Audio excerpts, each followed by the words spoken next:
The cryo-pod screamed. Not literally, of course.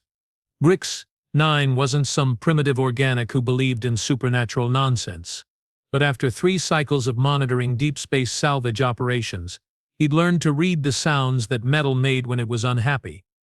And this particular chunk of human wreckage, it was absolutely furious. "What's the temperature reading on that thing?" Grix demanded, his 4 eyes narrowing at the frost patterns crawling across his scanner display like some sort of technological infection. "-212 degrees Kelvin, sir," replied Urix 3, his voice crackling through the calm with barely contained excitement. "And holding steady. It's been maintaining that temperature for 3 rotations now, even though we pulled it from the vacuum 6 cycles ago." Grix's chitinous plates shifted uncomfortably. Vacuum didn't maintain temperatures. Basic physics dictated that the thing should have warmed up by now. But here it was, defying every natural law like humans always did. Because of course it was human, the angular writing etched into the pod's surface gave that away immediately. "Boss," Yorks continued, "the thermal scans are showing something weird. The cold isn't just staying in, it's spreading." "Spreading how?" "Take a look at Sector 7. Grix pulled up the readings and felt his respiratory slits constrict. The corridor leading to the salvage bay was dropping in temperature at a steady rate. Not quickly, but consistently, as if the cold was walking through their ship, marking territory. "Tell me you have got the containment fields active." "Triple redundancy, sir. Energy barriers, thermal regulators, and atmospheric scrubbers all running at maximum efficiency." Yorks paused. "They are working about as well as you'd expect against human technology," which meant they were failing spectacularly, of course. Grix had seen enough human artifacts to know that their equipment didn't follow conventional rules, where any reasonable species would build tools that obeyed physics. Humans seemed to prefer creating devices that made physics sit in the corner and question its life choices. Any signs of life from inside the pod? "That's the really strange part, boss. The bioscanners are going insane. They keep switching between detecting a single human life form and registering complete biological absence. Like whatever's in there is playing hide-and-seek with our sensors." Grix manipulated his control interface with 2 of his 6 arms while the other 4 drummed against his carapace in a nervous rhythm. Humans didn't do hide-and-seek. They did obliterate everything in sight and ask questions later. The fact that this one was being subtle meant either it was dead or it was planning something that would make their previous encounters with human military forces look like pleasant social gatherings. "What's the status on the rest of the salvage?" "Standard human debris field. 3 destroyed cruisers, 2 frigates, and something that our computers insist is a kitchen appliance but reads like a weapons platform." The usual contradictory nightmare. Yorks's voice carried the weary tone of someone who'd spent too much time trying to categorize human technology. "But this cryopod, it's different. For one thing, it's intact." That was unusual.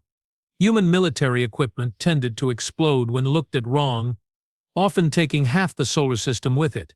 Finding a piece of their technology that hadn't detonated, imploded, or transformed into something that violated 3 different dimensional barriers was practically unheard of. "Any markings besides the human script?" "Military designation reads as Lieutenant Commander Maya Torres, Terran Defense Coalition. Serial number. Well, it's a bunch of human symbols that probably mean something threatening." Yorix transmitted the image. "But here's the interesting part. This pod predates the current conflict by at least 4 cycles." Grix felt his secondary heart skip a beat. 4 cycles ago, humanity had been in the middle of their civil war. Back when they were fighting each other instead of making life difficult for every other sentient species in the galaxy. If this pod was from that period, then whatever was inside had been frozen during the bloodiest phase of human history. "You are telling me we have accidentally fished up a human from their planet-burning period?" "Looks that way, sir. The medical readouts are extensive. Whoever this Torres is, she's been modified extensively. Combat augmentations, genetic optimizations, neural enhancement ports. The works. This isn't just a human, boss. This is a human weapon." "Perfect. Because their day wasn't complicated enough already." Grix pulled up the tactical displays and studied the cryopod's position relative to their ship's vital systems. The containment bay was 3 decks down from their main reactor and 2 sections away from their navigation core. close enough to cause problems if their guest decided to wake up in a bad mood, but far enough away that they might have a few seconds to evacuate before everything went catastrophically wrong. Have you tried opening it? Sir, with respect, I'd rather stick my feeding tube into a plasma conduit. We all remember what happened to the Corf Mining Consortium when they opened that human medical container. Grix remembered. The entire station had ended up transformed into something that the survivors described as aggressively therapeutic. The last transmission from the station had been a cheerful human voice announcing that all patients were now experiencing optimal health and that resistance to treatment was futile. But here's the thing, Orcs continued. The pod's been sending out signals. Very faint, very specific frequencies. Almost like it's trying to establish communication protocols. Communication with what? Unknown. But the signals are getting stronger, and the temperature differential is increasing. York's voice dropped to a whisper. Boss, I think it's waking up. Grix stared at the scanner display as the frost patterns shifted and reorganized themselves into something that looked disturbingly like a countdown. Because of course the human cryo-technology would include a timer. Humans probably couldn't build a simple food storage unit without incorporating some sort of doomsday mechanism. How long do we have? Based on the pattern progression? Maybe 2 rotations. Maybe less if it decides to accelerate the process. Yorix paused. Sir, what are your orders? Grix considered their options. They could jettison the pod back into space, but human technology had a habit of following people around like an unwanted pet. They could try to maintain containment, but their ship's systems were already showing signs of stress from proximity to whatever was happening in that pod, or they could do the sensible thing and abandon ship immediately. Unfortunately, abandoning ship would mean abandoning their salvage claim, and Grix had bills to pay. Maintain current security protocols and keep monitoring the signals. If that pod so much as twitches, I want to know about it immediately. He manipulated his control interface to access the ship's armament systems. And you're? Yes, sir. Charge the plasma cannons.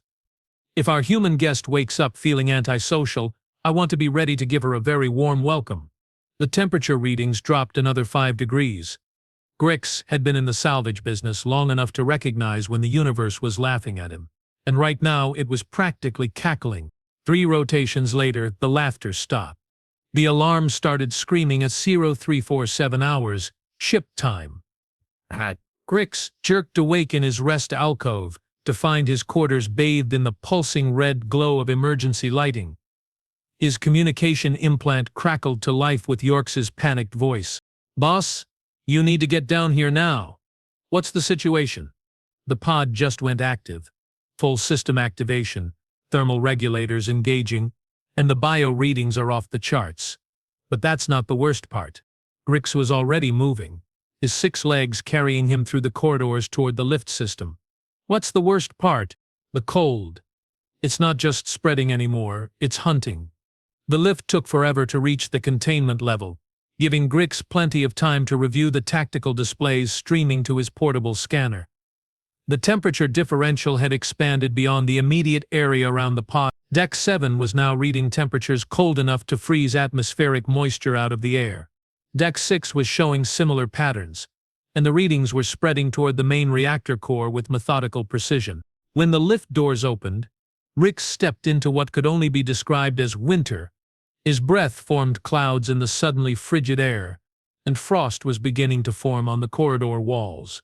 The emergency lighting cast everything in a surreal red glow that made the ice crystals look like blood. At the far end of the corridor, he could see York's 3 standing behind a portable heater, all 4 of his arms wrapped around his torso for warmth.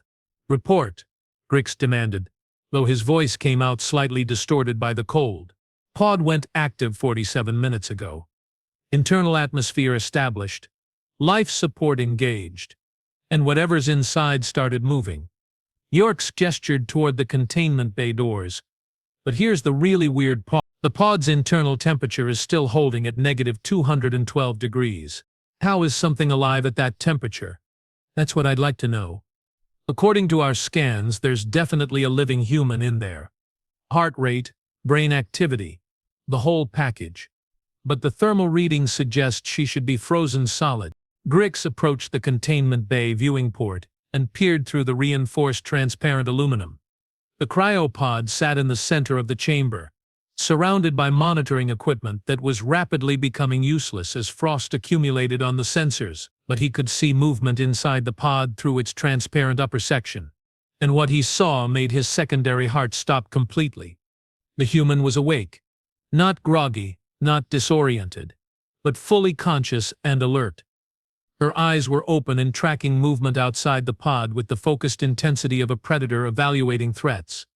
But those eyes, they weren't quite right. Instead of the usual organic coloration that humans typically displayed, her irises glowed with a faint blue radiance that seemed to pulse in rhythm with her heartbeat. "Yorch," Grix said slowly, "please tell me our containment fields are still operational. They are running, but they are not doing much good. Whatever effect she's producing, it's passing right through energy barriers like they don't exist." The human inside the pod turned her head and looked directly at the viewing port. Directly at Grix. She smiled. It wasn't a friendly smile.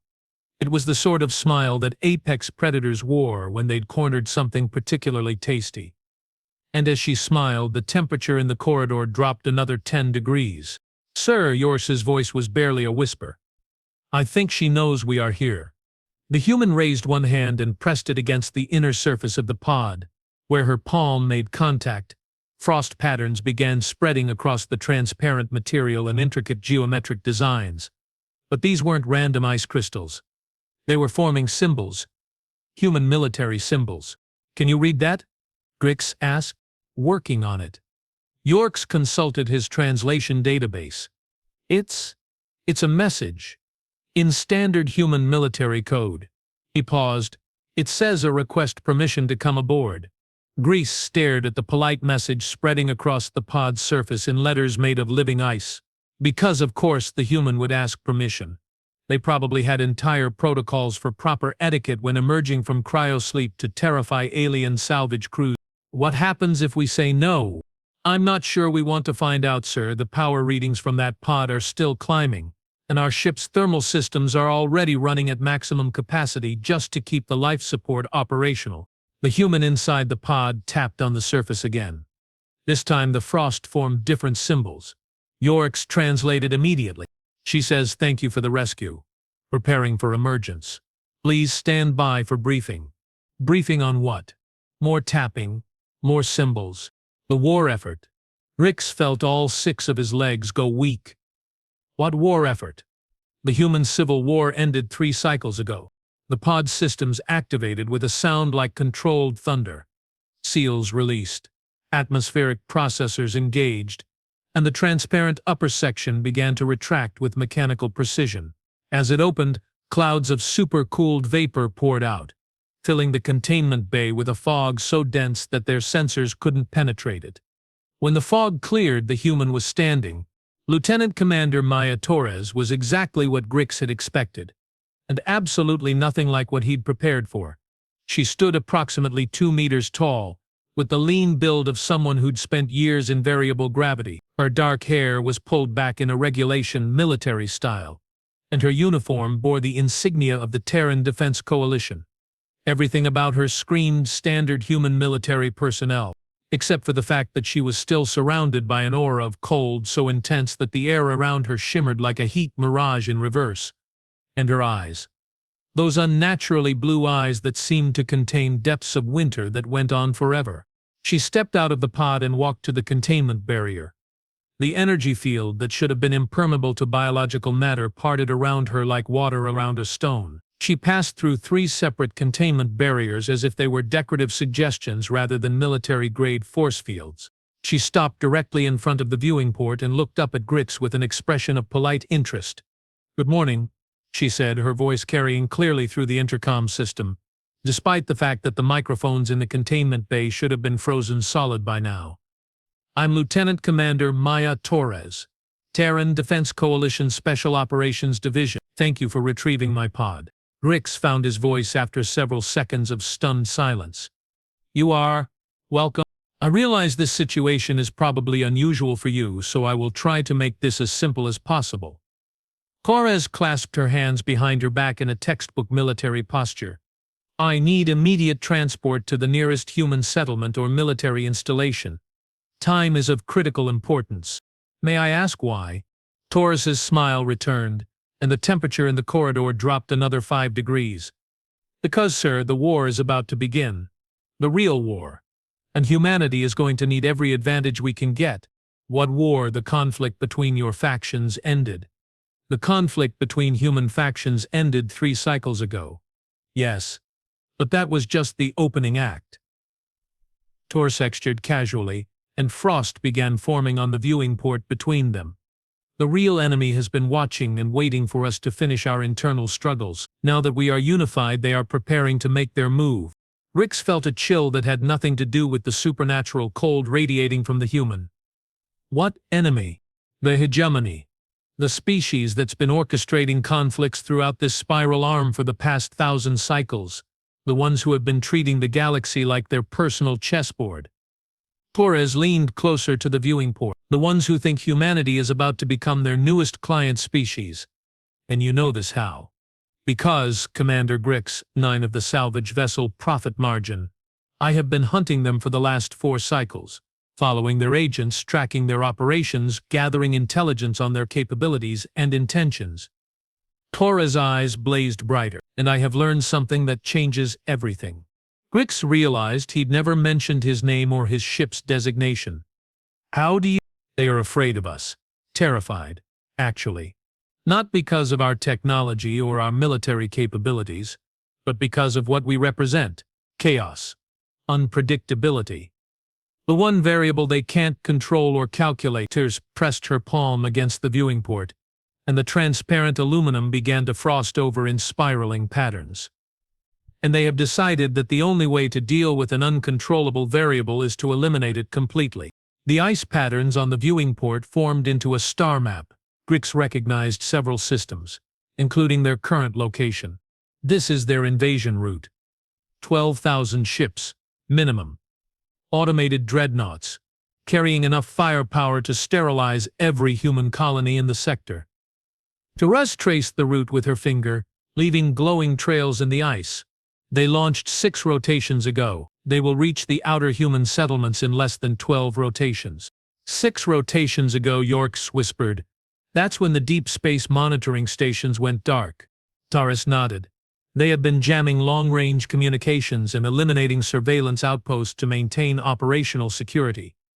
By the time Human Command realizes what's happening, it will be too late to mount an effective defense.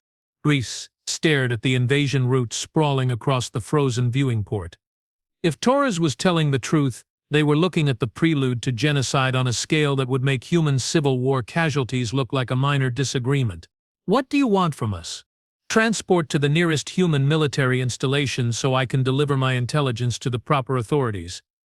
In exchange, it can offer you compensation that will make your salvage operation look like pocket change. Torres stepped back from the viewing port. Or you can leave me here and hope that when the hegemony finishes with humanity, they will be grateful enough to your species to let you continue existing. The corridor fell silent, except for the hum of overworked heating systems and the steady sound of ice forming on every surface. Grix looked at the star map, at the invasion route that passed uncomfortably close to several major trade lanes his species depended on. How do we know you are telling the truth? Torres smiled again, and this time there was something genuinely warm about it despite the Arctic temperatures surrounding her. Because, Commander, I'm about to show you something that will make believers out of all of you. She raised her hand and the temperature in the containment bay dropped so fast that the atmospheric moisture instantly crystallized into billions of ice particles that hung suspended in the air like stars. And in those suspended crystals, images began to form. 3-dimensional holographic images of ships. Massive, angular vessels that looked like they'd been carved from single pieces of dark metal. Ships moving in perfect formation through deep space, their destination clearly marked on stellar coordinates that Grix recognized as human territory. Real-time surveillance data, Torres said casually, as if creating holographic displays out of frozen air was something everyone did on weekends. Transmitted to my cryogenic systems via quantum entanglement with deep space monitoring drones I deployed before going into stasis. The images shifted, showing close-up views of the alien ships, Grix counted weapon ports, armor configurations, and propulsion systems. These weren't exploration vessels or trade ships. They were instruments of war, designed for a single purpose. 12,000 ships, Torres continued, each one capable of reducing a planet to its component atoms, all of them heading toward human space with the intent of ending our species permanently. The holographic display faded, leaving only the frosted viewing port and the quietly terrifying humans standing behind it.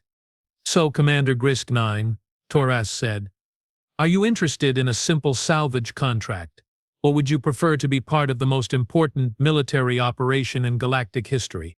Grix looked at his scanner readings, at the invasion route still glowing on the viewing port, and at the human whose presence had turned his ship into a mobile winter wonderland. "Yorks," he said finally, "set course for the nearest human installation. Maximum burn. Sir, that's 3 cycles at full power. Our profit margins will be irrelevant if there's no galaxy left to profit in." Grix turned away from the viewing port. "And Yorix? Send a message to the rest of the salvage fleet. Tell them to clear out of this sector immediately." "What reason should I give?" Grix glanced back at Torres, who was already walking toward the containment bay exit with the casual confidence of someone who'd never met a locked door that could stop her. "Tell them winter is coming." As they headed for the bridge, Grix couldn't shake the feeling that they'd just crossed a line from which there was no return. They were no longer simple salvage operators, picking through the debris of other people's conflicts. They were part of something bigger, something that would either save the galaxy or destroy it completely, and their passenger was humming softly to herself as she walked, leaving footprints of ice that glowed with their own cold light. Behind them, the containment bay was already beginning to thaw. The navigation computer had a nervous breakdown. 3 rotations into their journey toward human space, every system on the profit margin was developing what Grix could only describe as performance anxiety. The environmental controls were working overtime. The power distribution grid was fluctuating wildly, and the ship's artificial intelligence had started leaving passive-aggressive notes in the daily status reports. "Sir," Yorks announced from his position at the sensor station, "the AI just filed a formal complaint about working conditions. It's demanding hazard pay and a transfer to a ship that doesn't violate the laws of thermodynamics on a regular basis." Grix rubbed his forward optical cluster with 2 of his hands, while the other 4 continued their nervous drumming against his command chair. "What's our current power consumption?" 143% of maximum rated capacity.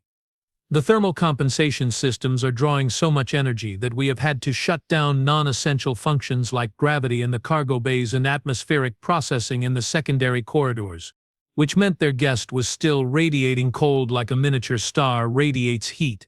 Maya Torres had taken up residence in the ship's conference room, claiming she needed space to organize her intelligence files. What she was actually doing was slowly converting their ship into a mobile Arctic research station. "Has she given any indication of when this effect might diminish?" "Sir, I asked her about that yesterday. She just smiled and said that the cold was necessary for maintaining quantum coherence in her surveillance network." Yorks consulted his readings. "Then she offered to show me how it worked. I declined." Smart move.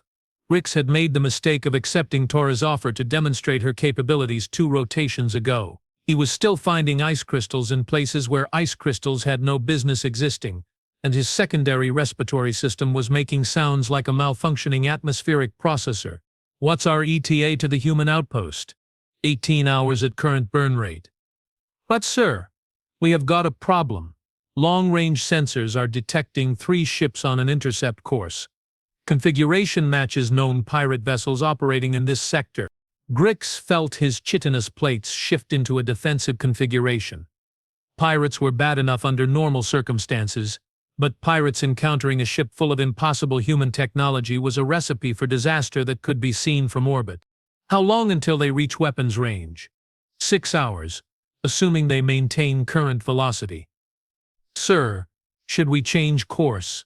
Before Grix could respond, the conference room door opened with a soft hiss, releasing a cloud of supercooled vapor that immediately began forming frost patterns on the bridge walls. Maya Torres stepped through the doorway and the bridge temperature dropped 15 degrees in as many seconds. "Pirates?"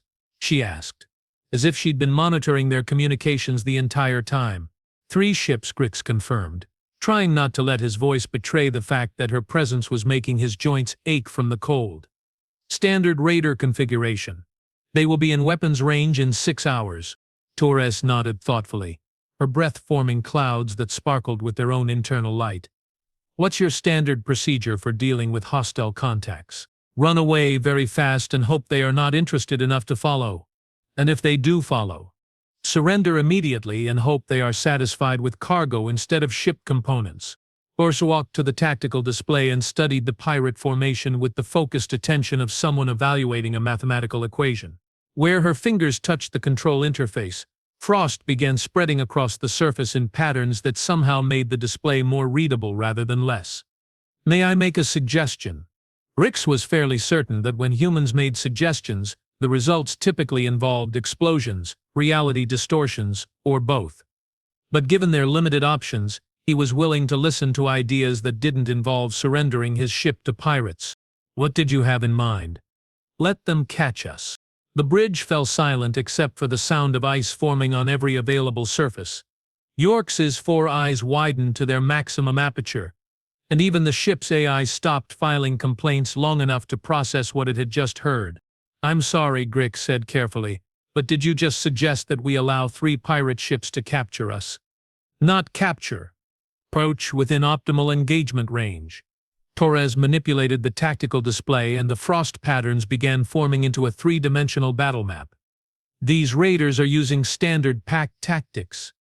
2 ships to box us in, 1 to disable our engines. They are expecting a civilian salvage vessel with minimal defensive capabilities. Which is exactly what we are. Which is exactly what they think we are.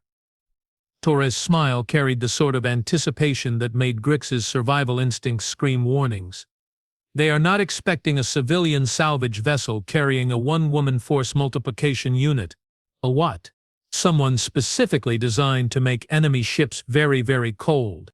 The tactical display shifted, showing projected approach vectors for the pirate ships. But overlaid on those vectors were new patterns, spiraling geometries that looked like fractals made of winter itself. My capabilities aren't limited to maintaining low temperatures in controlled environments, Torres continued.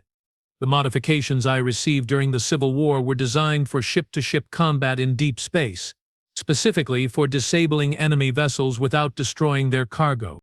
Grix stared at the patterns spreading across his tactical display. You are talking about using your cold effect as a weapon. I'm talking about selective thermal manipulation at range. Very selective. Very effective. Torres traced one of the approach vectors with her finger, leaving a trail of glowing frost.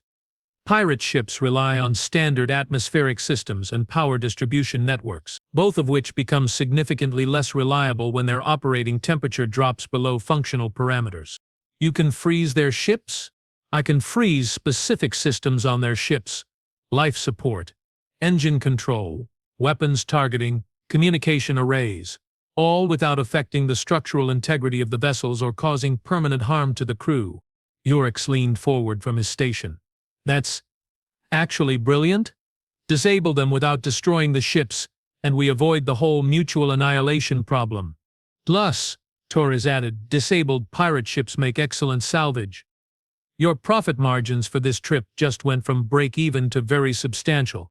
Grix considered the proposal. On one hand, it involved deliberately engaging 3 hostile vessels in direct combat. On the other hand, it involved deliberately engaging 3 hostile vessels, while accompanied by a human whose presence made reality sulk in the corner. What do you need from us? Get me within 2,000 kilometers of their formation. Maintain that distance for approximately 10 minutes. Try not to panic when things start getting interesting. Define interesting. You will know it when you see it. Torres turned toward the door, then paused. Oh, and you might want to reroute power from non-essential systems to your thermal regulators. It's about to get very cold in here. After she left, the bridge slowly began to warm back up to merely frigid temperatures. Grix looked at his crew, all of whom were staring at the tactical display with expressions of fascinated terror. Sir, Yorick said quietly, are we really going to do this? Yours, in the last 3 rotations, our ship has become a mobile winter wonderland. Our AI has developed anxiety issues, and we have learned that an alien invasion force is heading toward human space with genocidal intent. Grix manipulated his command interface to begin preparations for combat. At this point, letting a human use pirate ships for target practice is probably the most sensible thing we could do. Should I inform the crew? Tell them to secure all loose equipment and prepare for emergency thermal protocol. In your? Yes, sir. Make sure everyone's wearing their cold weather gear. Something tells me we are going to need it. 4 hours later, the pirates made contact. Salvage vessel Profit Margin. This is Captain Vorth of the raider ship Blood Prophet. Cut your engines and prepare to be boarded for cargo inspection. Grix responded with the standard salvage operators' litany of protests, explaining that they were legitimate business people conducting lawful operations and requesting safe passage through the sector. It was a performance he'd given dozens of times, and the pirates responded with the usual threats about disabled engines and airlocked crew members. What they didn't expect was for the salvage ship to suddenly accelerate directly toward their formation. Profit Margin. What are you doing? Return to your previous heading immediately. Sorry, Captain Vorth, Grix replied, trying to keep his voice steady as their ship bore down on the pirate formation at maximum burn. We are experiencing some technical difficulties with our navigation system. Please stand by. The pirates responded by powering up their weapon systems and assuming attack formation. 3 ships arranged in a perfect triangle, with the Profit Margin heading straight for the center of their formation like a moth flying into a particularly hostile light source. 2,000 kilometers in closing, Yorks announced. Pirate ships are charging weapons. Sir, they are going to fire. Maintain course and speed, and open a channel to our passenger. The common system crackled to life with Torres' voice, calm and collected despite the fact that they were racing toward 3 ships that could reduce them to component atoms. In position and ready. Thermal manipulation field active. Beginning selective targeting sequence. What should we expect? Fireworks. The first sign that something unusual was happening came from the pirates themselves. Captain Vorth's voice over the comm channel suddenly became strained and confused. Blood Prophet to fleet. We are experiencing anomalous readings in the engine compartment. Temperature warnings across all systems. Same here, came a second voice from one of the other ships. Environmental controls are going crazy. It's like someone opened the airlocks to deep space. Grix watched his long-range sensors as the temperature signatures of all 3 pirate ships began dropping at rates that should have been physically impossible.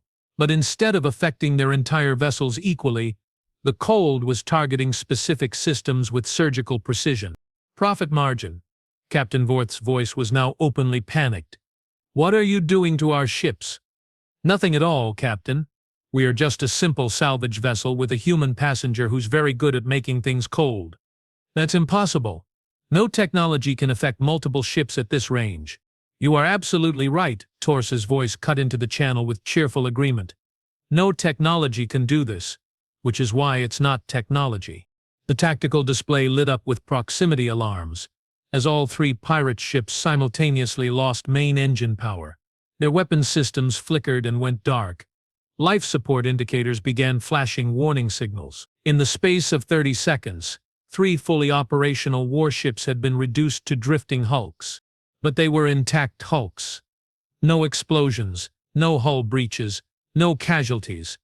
Just 3 very cold, very powerless ships floating in space like confused metal asteroids. Captain Vorth, Grix called over the comm. This is Captain Grix of the Profit Margin.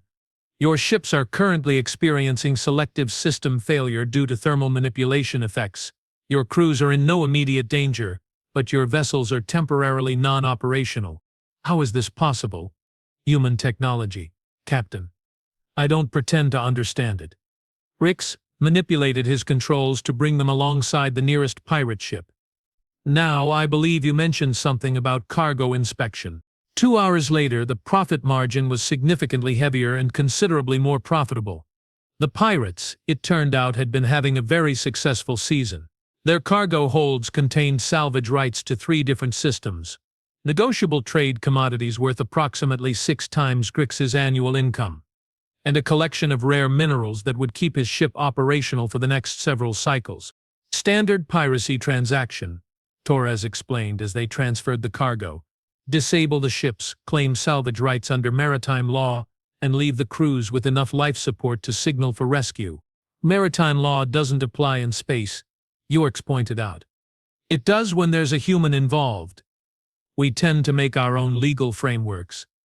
Torres watched the cargo transfer with satisfaction. Besides, they attacked us first. Self-defense is recognized by most species as reasonable justification for defensive action. Freezing 3 ships solid counts as defensive action. I prefer to think of it as aggressive temperature regulation. The pirate crews had been surprisingly cooperative once they realized their ships were going to thaw out eventually. Captain Vorth had even complimented Torres on her precision, noting that she'd managed to disable their combat systems without affecting their emergency life support or communication equipment. Professional courtesy, Torres had explained. Pirates serve a useful function in the galactic economy. They keep trade routes interesting and provide employment opportunities for people with flexible moral standards. No reason to eliminate them permanently.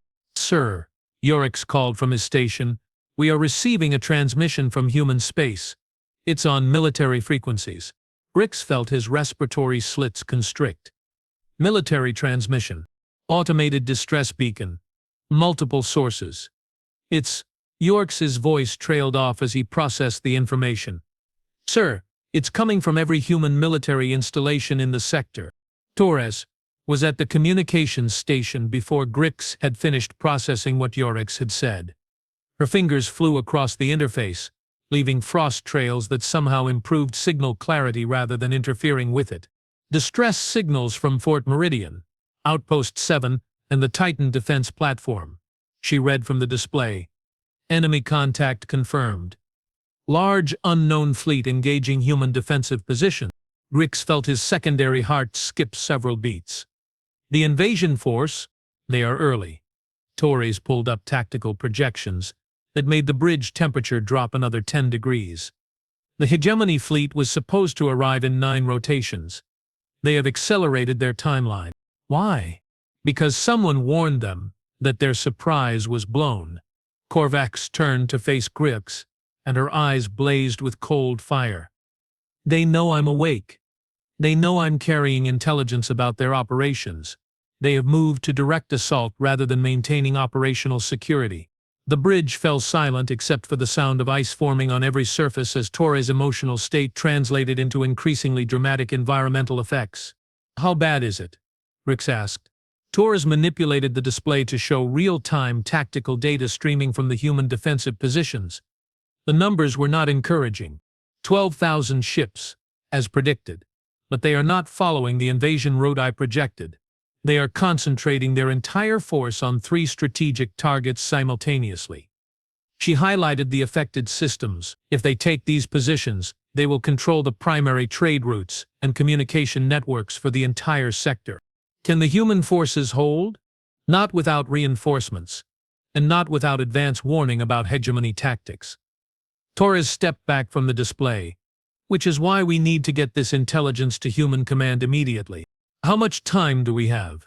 Based on current engagement reports, maybe 6 hours before the outer defenses fall. Maybe less if the hegemony is using the new ship configurations I detected. Grix looked at the tactical display, at the 3 critical battles happening simultaneously across human space, and at the impossible human standing in his bridge making it snow indoors. Yorix, how fast can we get to the nearest human command center? Fort Meridian is closest, but it's under direct assault. We'd be flying into an active war zone. Perfect, Horvath said, with the sort of enthusiasm that made Grix's survival instincts file formal complaints. War zones are where the important decisions get made. Also, where ships get blown into their component atoms. Only if you are not careful, and I'm very, very careful. Torres smiled, and the bridge temperature dropped to levels that made atmospheric moisture spontaneously crystallize.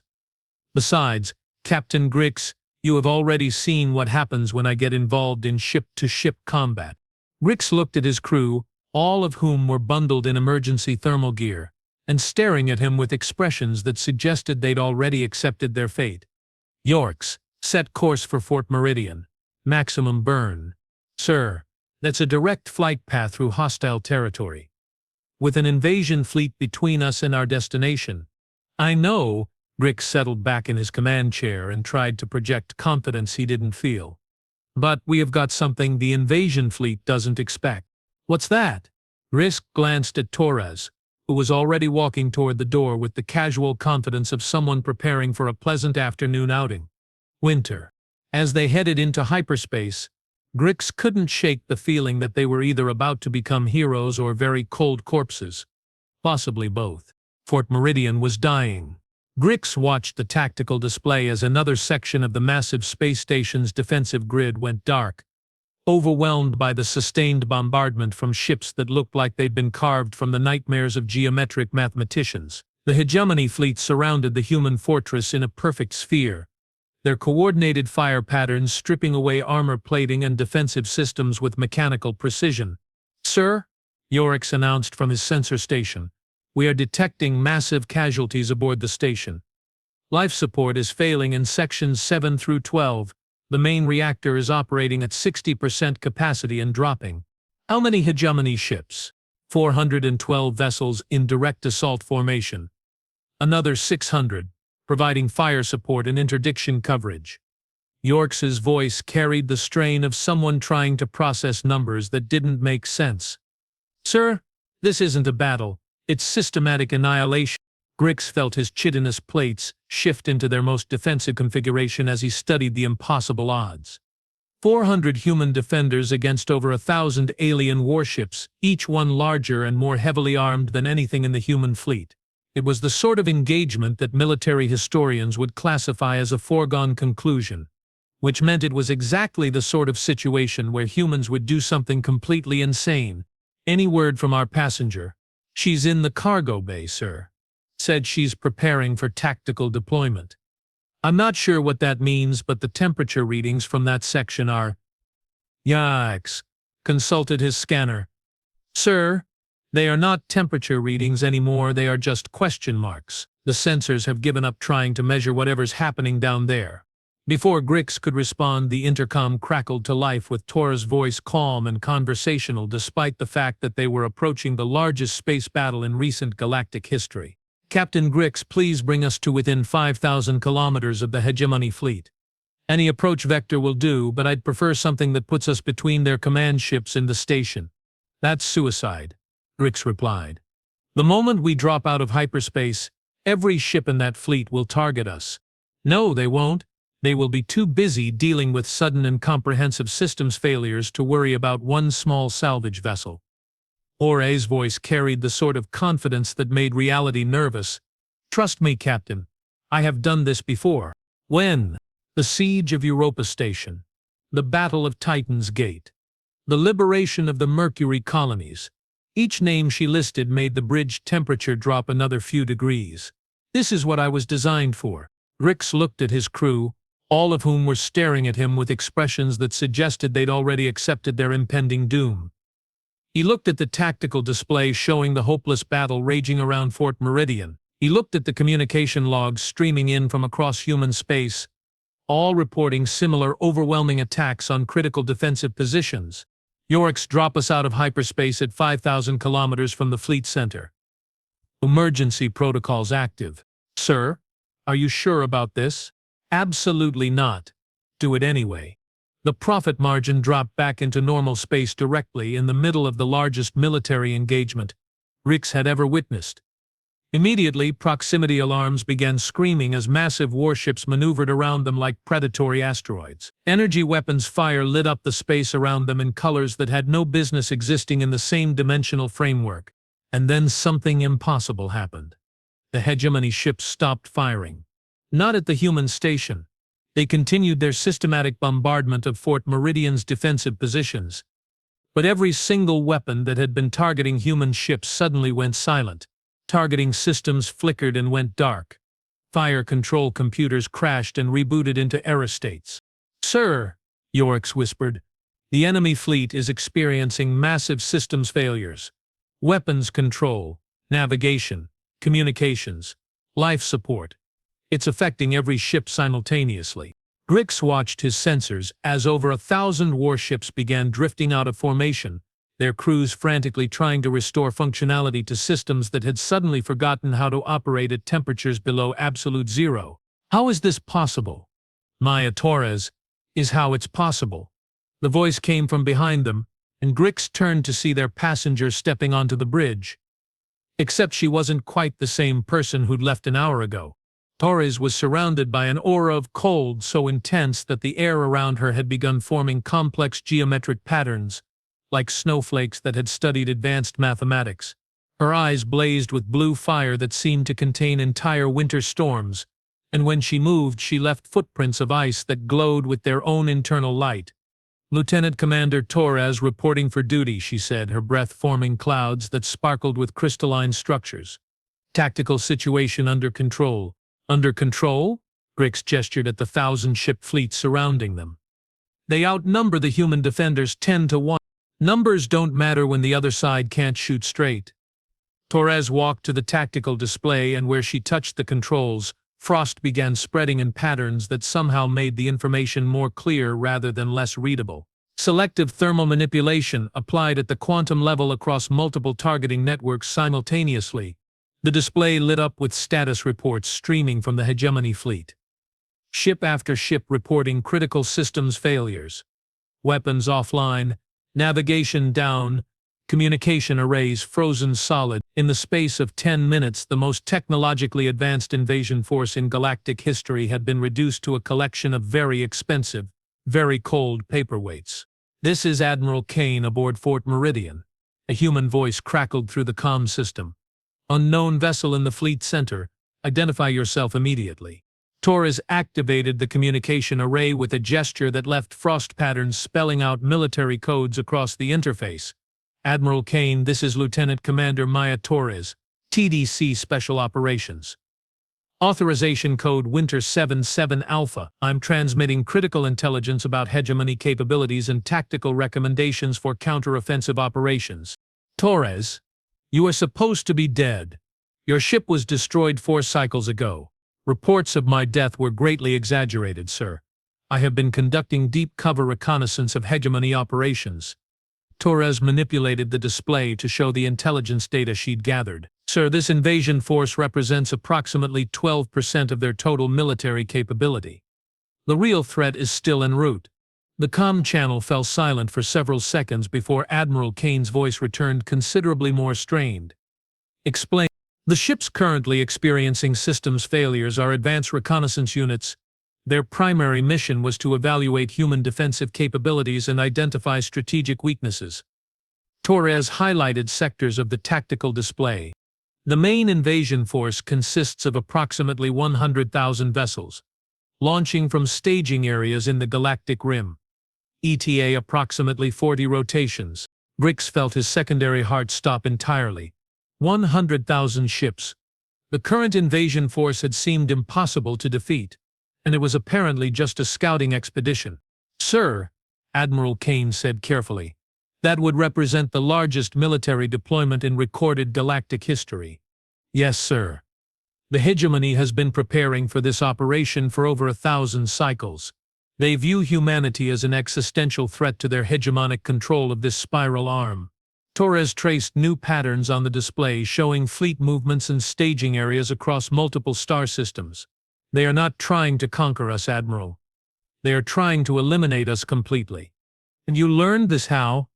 "By infiltrating their command structure and spending 4 cycles documenting their operational procedures."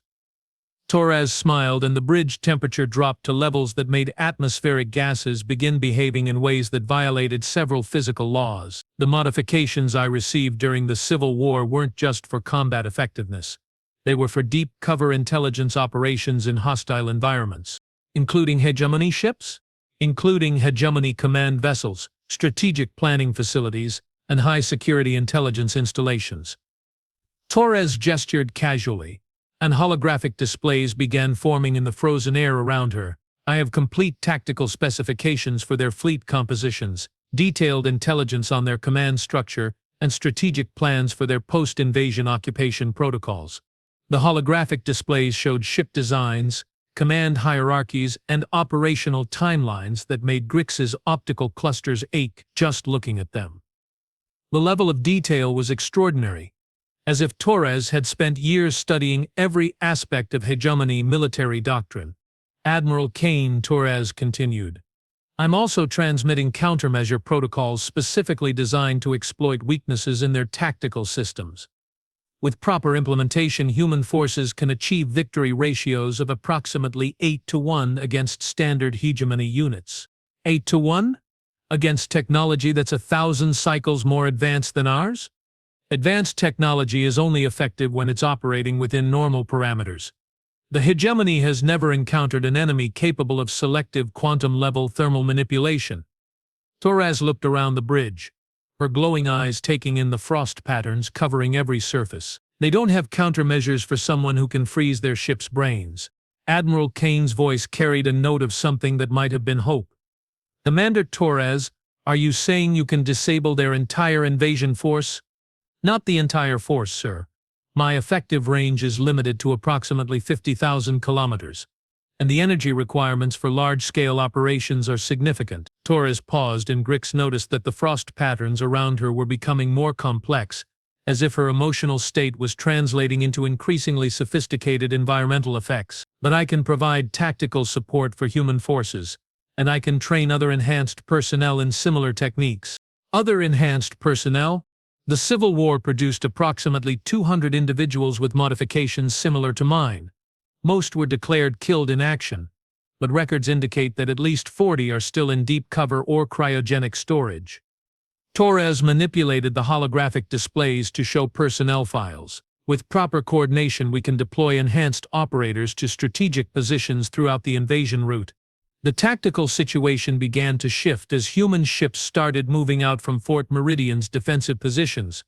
With the hegemony fleet effectively disabled, the human vessels were able to maneuver freely and begin systematic capture operations. "Sir," Yorix announced, "the human fleet is reporting successful boarding actions on 17 hegemony vessels. Enemy crews are offering minimal resistance due to life support failures." "Controlled life support failures," Torres corrected. "I'm maintaining atmospheric temperatures at levels that encourage cooperation without causing permanent harm. Standard interrogation protocol for enhanced operations." Reeks watched as human marines began securing hegemony ships with efficiency that suggested they'd been planning for this exact scenario. Which he realized they probably had. "Commander Torres?" Admiral Kane's voice returned. "I'm authorizing immediate transport to Fort Meridian for full strategic briefing. We need to coordinate our response to the main invasion force." "Understood, sir. Captain Grix, permission to use your ship as a mobile command platform for enhanced operations." Grix looked around his bridge, which had been transformed into something resembling a winter wonderland designed by military strategists. He looked at his crew, all of whom were staring at him with expressions that suggested they'd already accepted their transition from salvage operators to participants in galactic-scale warfare. He looked at the tactical display showing human forces systematically capturing ships that had been considered invincible just hours before. "Permission granted, Commander. But I have one condition." "What's that, Captain?" "When this is all over, you are going to explain how someone gets frozen for 4 cycles and wakes up capable of turning physics into a suggestion." Torres laughed, and the sound made ice crystals form in geometric patterns that somehow expressed humor in 3-dimensional space. "Captain Grix, if we survive the next 40 rotations, I will explain everything, including how the hegemony's 1,000-cycle plan to control the galaxy just ran into humanity's stubborn refusal to follow anyone else's rules. And if we don't survive, then the galaxy gets to find out what happens when you try to eliminate a species that treats impossible odds as a personal challenge." The Prophet Margin docked with Fort Meridian 6 hours later, carrying intelligence that would reshape the strategic balance of galactic power. As they transferred to the station, Grix couldn't help but notice that Torres left footprints of glowing ice in every corridor she walked through. 2 rotations later, the first reports began arriving from across human space. Enhanced operatives emerging from deep cover, cryogenic storage facilities activating previously classified personnel, strategic installations suddenly developing defensive capabilities that made attacking fleets experience comprehensive systems failures. The hegemony's advanced scouts had been intended to gather intelligence about human capabilities. Instead, they'd triggered a response that would teach the galaxy a lesson about the dangers of underestimating a species that had spent its civil war developing individuals who could weaponize winter itself. Admiral Kane stood in the station's main briefing room, studying reports from 17 different sectors where hegemony's scouting forces had encountered sudden and inexplicable technical difficulties. "Commander Torres," he said finally, "I think we are ready for the main invasion force." Torres smiled from her position at the tactical display, surrounded by holographic projections that looked like three-dimensional snowflakes containing entire battle plans. "Sir," she replied, "I don't think they are ready for us." Outside the station, space was filled with the wreckage of ships that had learned the hard way that humans didn't follow conventional rules of engagement. And deep in the galactic rim, 100,000 hegemony warships continued their approach toward a species that had just revealed why every other civilization in the galaxy gave them a very wide berth. The Cold War was about to become very, very hot. But for the first time in galactic history, winter was on humanity's side. And winter, as the hegemony was about to learn, was absolutely merciless.